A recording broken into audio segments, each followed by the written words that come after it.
네, 이 시간 사도행전 24장의 본문으로 큐티 제목 기꺼이 변명하나이다의 말씀을 함께 나누고자 합니다.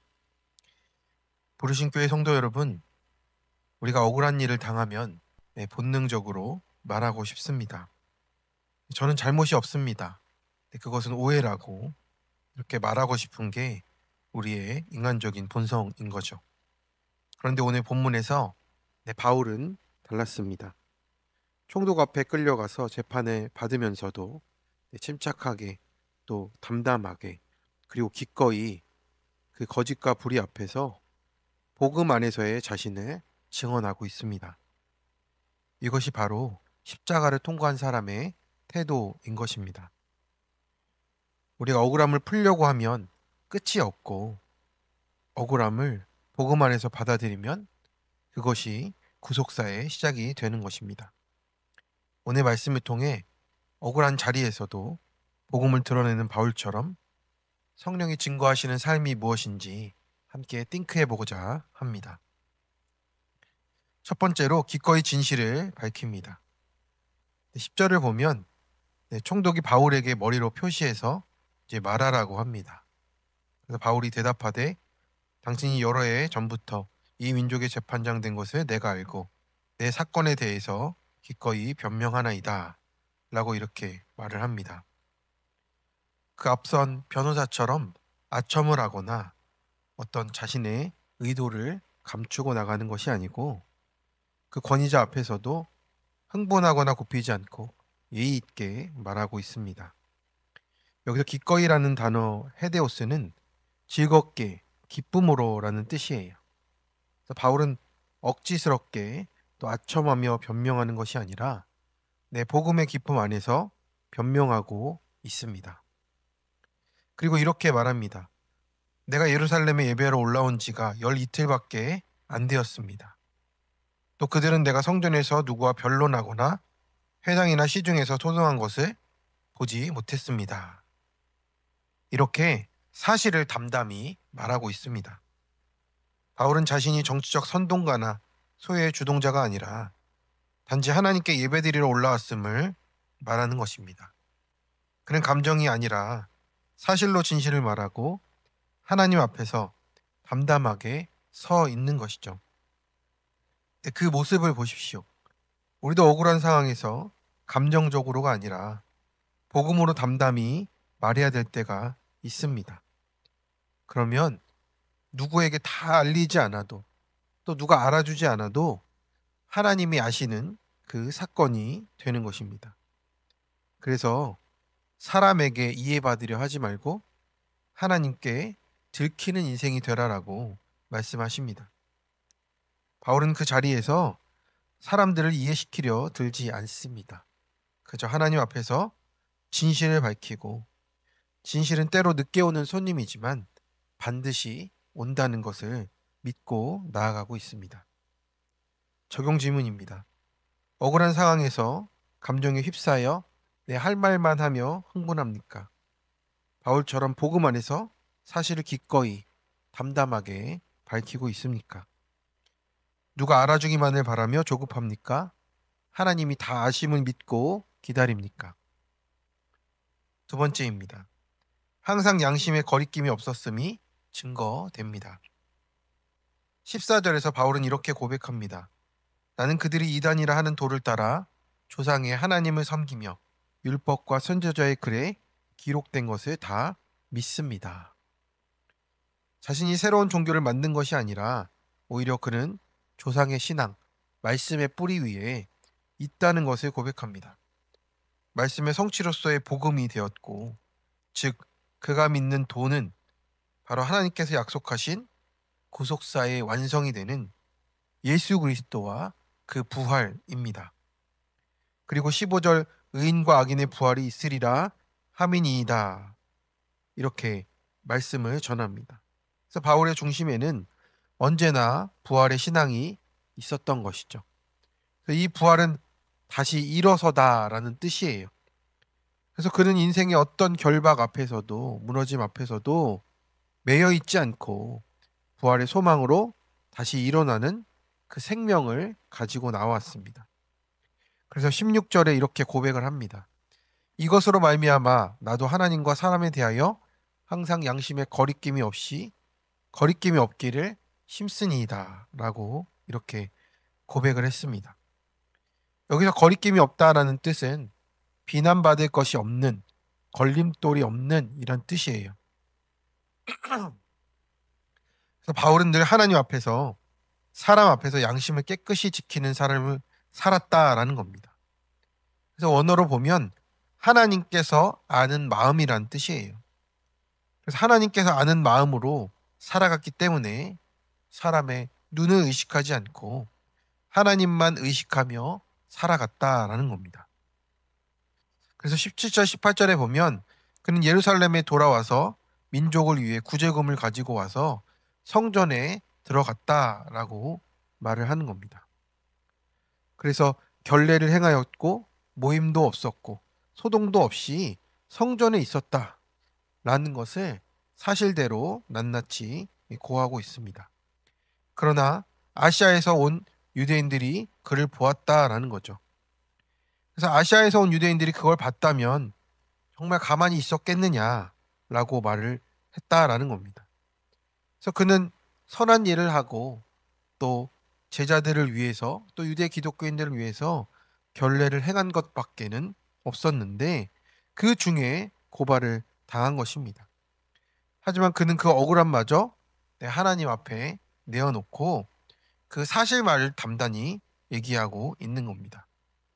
그래서 복음 앞에서 양심이 살아있으면 내 억울함도 감당할 힘을 얻게 하십니다. 적용 질문입니다. 오해와 의심 앞에서 차분히 나의 믿음을 전할 준비가 돼 있습니까? 내가 살아가는 기준이 세상의 체면입니까? 하나님이 주시는 양심입니까? 양심, 곧 하나님의 말씀대로 살고자 힘쓰고 있습니까? 세 번째입니다. 오히려 보호와 자유를 얻습니다. 바울은 더 이상 자신을 변명하지 않아요. 대신 부활의 복음을 증거하는 것이죠. 21절에 보면 내가 죽은 자의 부활에 대하여 오늘 너희 앞에 신문을 받는다 라고 합니다. 그래서 그는 법정에서도 복음의 증인으로 서 있습니다. 그런데 더 놀라운 일이 일어납니다. 22절에 보면 벨릭스가 이 도에 관해 더 자세히 아는 고로 연기하여 이르되 천부장 루시아가 내려오거든 너의 일을 처결하리라 이렇게 말을 합니다. 즉시 판결하지 않고 있어요. 벨릭스도 이 예수 그리스도와 부활에 대한 그 신앙을 들었기 때문에 그 도에 대해서 알고 있었기 때문에 이것을 그냥 직결 처분하려고 하지 않습니다. 더 알아보려고 하고 있는 것입니다. 이제 나중에 다른 의도가 있다는 것을 알게 되지만 하나님께서는 이 벨릭스도 사용을 하십니다. 이 불리한 재판 속에서도 바울의 또 생명과 그것을 보호하고 시간을 벌게 해 주십니다. 그리고 23절에 어떻게 됩니까? 백부장에게 명하여 바울을 지키되 자유를 주고 그의 친구들이 그를 돌보는 것을 금하지 말라라고 했습니다. 결박당했지만 오히려 보호와 자유를 얻게 되었습니다. 하나님은 결박 중에서도 바울을 돌보고 계셨고 하나님의 섭리 가운데 붙잡고 계셨습니다. 즉 하나님은 바울을 감옥에 두셨지만 결박 속에서 더 큰 자유를 허락해 주셨습니다. 그래서 바울의 자유는 장소의 문제가 아니었던 거죠. 복음의 문제가 되었습니다. 감옥에 있어도 자유하고 억울해도 평안했습니다. 성도 여러분, 우리는 그렇습니다. 감옥에 있으면 꼭 나가는 것만이 자유라고 생각하는데요. 그게 아닙니다. 우리가 감옥에 있어도 내 구원 때문에, 감옥 밖에 있어도 구원 때문에 살아가기 때문에 우리는 참된 자유를 누릴 수가 있는 겁니다.